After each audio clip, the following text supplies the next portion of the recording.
Hey guys, welcome back my channel. আয়নের চ্যানেলে সবাইকে স্বাগত জানাই।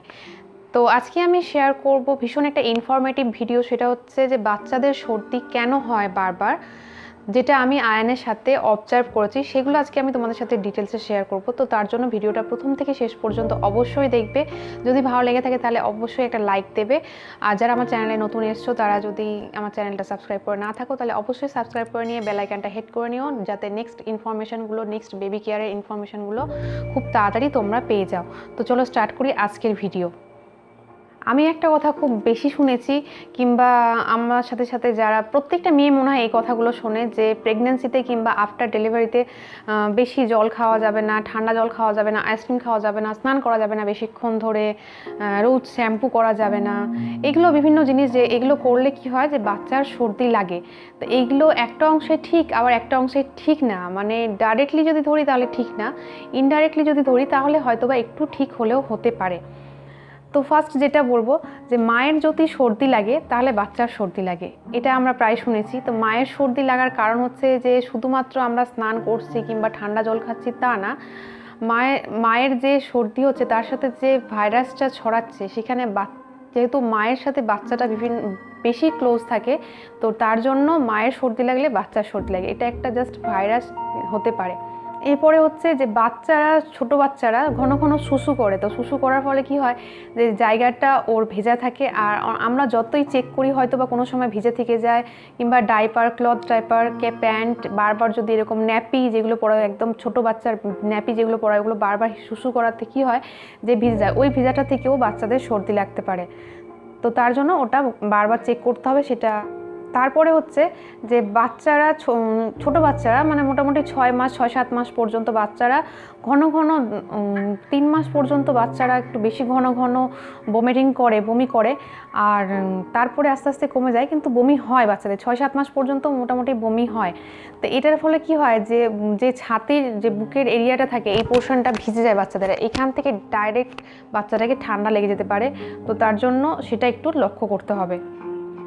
এরপরে হচ্ছে যে সমস্ত জামা কাপড়গুলো আমরা বাচ্চাকে পরাই, সে যে কোনো ওয়েদার হোক, বর্ষা, শীত, গরম, গ্রীষ্ম, যে কোনো ওয়েদার হোক, এখন যেমন উইন্টার চলছে, তো জামা কাপড়গুলো কি হয়, ঠান্ডা থাকে। তো এই ঠান্ডা জামা কাপড়টা যখন আমরা বাচ্চাদের পরাই, তখন কি হয় যে ঠান্ডাটা ডাইরেক্ট বডিতে চলে যায়। তো তার জন্য যদি আমরা বাচ্চার জামাগুলো একটু গরম করে নিই কিংবা ভালোভাবে শুকিয়ে নিই, মানে নিজের মনের স্যাটিসফ্যাকশনের জন্য, যে না বাচ্চার জামাটা একটু হিটারে হোক কিংবা ফ্যানের তলায়, গরমের সময় হলে ফ্যানের তলায় দিয়ে শুকিয়ে নেওয়া, কিংবা এই যে বর্ষাকাল হোক কিংবা শীতকালে একটু জামাটা আয়রন করে হোক, কিংবা যে কোনো প্রসেসে হিটারের সামনে হোক, যে কোনো প্রসেসে একটু যদি গরম করে নিয়ে বাচ্চাটাকে পরানো যায়, তাহলে কিন্তু ভালো হয়, সেই ঠান্ডাটা বডিতে যেতে পারে না। তো সেটা মাকে দেখতে হবে যে না, সে গরমের সময় হলে কিভাবে জামাকাপড় পরাবে, কিংবা ঠান্ডার সময় হলে কিভাবে জামাকাপড় পরাবে। অ্যাকচুয়ালি জামাটা যেন ঠান্ডা কিংবা ভেজা, হালকা ভেজা না থাকে। অনেক সময় এরকম হয় যে হালকা ভেজা আছে, কাপড় নিয়ে এসে আমরা ভাঁজ করে রেখে দিই, আর ওই ভেজা কাপড়টা জামাকে পরিয়ে দিই। তো বাচ্চাদের ওই ঠান্ডাটা খুব তাড়াতাড়ি ধরে নেয়, যে এর থেকেও বাচ্চাদের সর্দি হতে পারে। এরপরে বাড়িতে যদি কোনো একটা লোক থাকে যার বেশি সর্দি হয়, কিংবা অ্যালার্জি আছে, অ্যালার্জেটিক সর্দি হয়, বাচ্চাটার আশেপাশে থাকে, তাহলে সেখান থেকেও ভাইরাস এসে বাচ্চাটার সর্দি খুব তাড়াতাড়ি ধরে যেতে পারে। তো সেদিকেও একটু লক্ষ্য রাখতে হবে।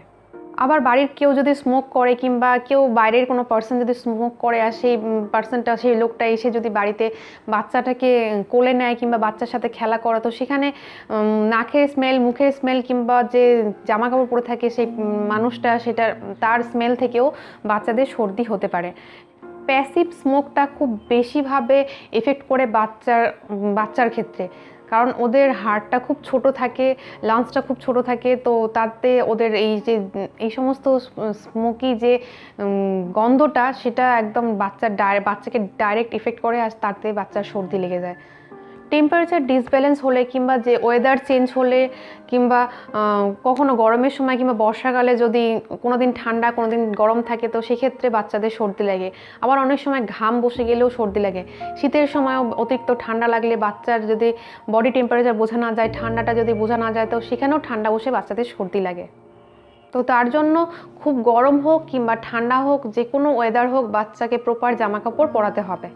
এছাড়া যেটা বেশিরভাগ বাচ্চারাই ভোগে অ্যালার্জেটিক সর্দি, যেটা অতিরিক্ত ডাস্ট, ধুলোবালি, জানলা থেকে ধুলোবালি আসে, বাইরে খেলাধুলো করে কিংবা ঘাম, বিভিন্ন জায়গা থেকে যে ডাস্টিং অ্যালার্জি, সেটা কিন্তু প্রচুর বাচ্চার মধ্যে আছে। আয়নের ক্ষেত্রেও এটা কিছুদিন হয়েছিল ডাস্টিং অ্যালার্জি, এখন ওটা অনেক কমে গেছে। আর বাড়িতেও বিভিন্ন, আমরা যতই পরিষ্কার রাখি, বিভিন্ন জায়গা থেকে ধুলোবালি বাচ্চারা সব কিছু মুখে নেয়, ধরে নেয়, তো এইগুলো থেকেও বাচ্চাদের সর্দি হতে পারে। এরপরে হচ্ছে প্রেগনেন্সি অবস্থায় যদি কোনো মায়ের বেশি সর্দি লাগে, তাহলে সেখান থেকেও বাচ্চার ডেলিভারির পরে বাচ্চার সর্দি ঘন ঘন হতে পারে। মাকে যদি ঘন ঘন সর্দি হয়, তো বাচ্চাকেও সর্দি হবে। আবার বাচ্চার যদি উইক থাকে, মা উইক থাকলে বাচ্চা উইক থাকে, কিংবা বাচ্চা যদি এমনি নর্মালি উইক হয়, তাহলে সেক্ষেত্রে ওর ইমিউনিটি পাওয়ারটা অনেক কম থাকে। তো সেখানে যে সমস্ত ভাইরাস কিংবা ডাস্টিং অ্যালার্জিগুলো ডাইরেক্ট বাচ্চাটাকে এফেক্ট করে, তো সেখান থেকেও বাচ্চার সর্দি হয়। আবার জিনগতভাবেও সর্দি হতে পারে, যদি সবারই বাড়িতে এরকম থাকে যে অ্যালার্জেটিক প্রবলেম আছে মায়ের কিংবা তার কারোর, তো সেখানে জিন থেকেও সর্দি হতে পারে বাচ্চার। বাচ্চাকে কম করে 6 মাস তো ব্রেস্ট মিল্ক খেতেই হবে। তারপরে যতটা পারে, যতটা যে খাওয়াতে পারে সেটা ঠিক আছে, খুব ভালো। কারণ এই ব্রেস্ট মিল্কে হচ্ছে বাচ্চার ইমিউনিটি পাওয়ার খুব বাড়ায়, বাচ্চাকে ভেতর থেকে স্ট্রং করে। তো তার জন্য যদি কোনো বাচ্চা এরকম আছে যে কোনো বাচ্চা খেতে পারলো না, খেতে পেলো না, অনেক বাচ্চা খেতে চায় না, অনেক বাচ্চা খেতে পারে না, বিভিন্ন রকম প্রবলেম থাকে, তো সেক্ষেত্রে হচ্ছে বাচ্চাদের সর্দি লাগার চান্সটা খুব বেশি থাকে। তো ব্রেস্ট মিল্ক হচ্ছে একটা কমপ্লিট মেডিসিন বাচ্চার ক্ষেত্রে বলা যেতে পারে, যে সেটা বাচ্চার পেট ভরবে, বাচ্চার ইমিউনিটি পাওয়ার বাড়াবে, বাচ্চাকে ভেতর থেকে স্ট্রং করবে, বাচ্চার ব্রেন ডেভেলপমেন্ট, গ্রোথ, সমস্ত কিছুতে এটা খুব ভালো। তো যদি কোনো বাচ্চা এইটা পুরোপুরি না পায়, তাহলে সেক্ষেত্রে বাচ্চা ভেতর থেকে উইক থাকে, প্লাস হচ্ছে বাচ্চাকে যে কোনো ভাইরাস যে তাড়াতাড়ি ধরে নিতে পারে। আবার এক বছরের পরে বাচ্চারা প্রায় হাঁটতে শিখে যায়, তখন একটু খেলাধুলার প্রতি ওদের মনোযোগ বাড়ে, তো ওরা প্রপার জামাকাপড় পরতে চায় না কিংবা প্রপার খাওয়া দাওয়া করতে চায় না, যেটা সেটা খেয়ে নেয়। এক্ষেত্রেও বাচ্চাদের সর্দি লাগার চান্স খুব বেশি থাকে। তো একটা বাচ্চাকে মোটামুটি জন্ম থেকে 1 বছর পর্যন্ত 10-12 বার 15 বার সর্দি হতে পারে, এটা নর্মাল। কিন্তু তারপরেও যদি মনে হয় যে না 10 দিন পর পর 15 দিন পর পর সর্দি হচ্ছে, কিংবা মাসে 3-4 বার সর্দি হয়ে যাচ্ছে, তো এই ক্ষেত্রে কী হবে যে এই সমস্ত কারণগুলো, আরও বিভিন্ন কারণ আছে, সেই কারণগুলো মাকে ভালো করে আইডেন্টিফাই করতে হবে, ভালো করে বুঝতে হবে যে না কেন বাচ্চাটাকে বারবার সর্দি লাগছে। আর যদি মনে হয় যে না বুঝতে পারছে না, তাহলে অবশ্যই ডাক্তারের সাথে কনসাল্ট করতে হবে। কিংবা অ্যালার্জেটিক যদি কোনো সর্দি থাকে, বারবার কেন সর্দি হচ্ছে একটু আইডেন্টিফাই করে ডাক্তারের সাথে কনসাল্ট করলে খুব ভালো হয়, তাহলে doctor proper decision, proper medicine দিতে পারবে আপনার বাচ্চাকে। তো আগে আইডেন্টিফাই করতে হবে যে বাচ্চাকে কেন সর্দি লাগছে, এই সমস্ত জিনিসগুলো ভালোভাবে বুঝতে হবে আর দেখতে হবে, তারপরে আইডেন্টিফাই করা যাবে। তো এইগুলো তো হলো বাচ্চার সর্দি লাগার বিভিন্ন কারণ। এরপরে হচ্ছে আমি বাচ্চাকে কেয়ার করব কিভাবে এগুলো সর্দির থেকে। তো ফার্স্ট হচ্ছে যে মাকে প্রপার খাবার খেতে হবে, একদম ঠিকঠাক খাবার খেতে হবে।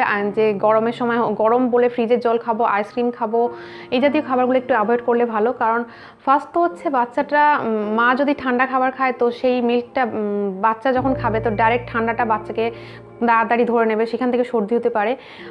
আবার যদি বাচ্চা মাকে সর্দি হয়, তো সেখানেও ভাইরাসটা খুব তাড়াতাড়ি বাচ্চাকে ধরে নেয়, কারণ বাচ্চাটা মায়ের সাথে খুব ক্লোজ থাকে।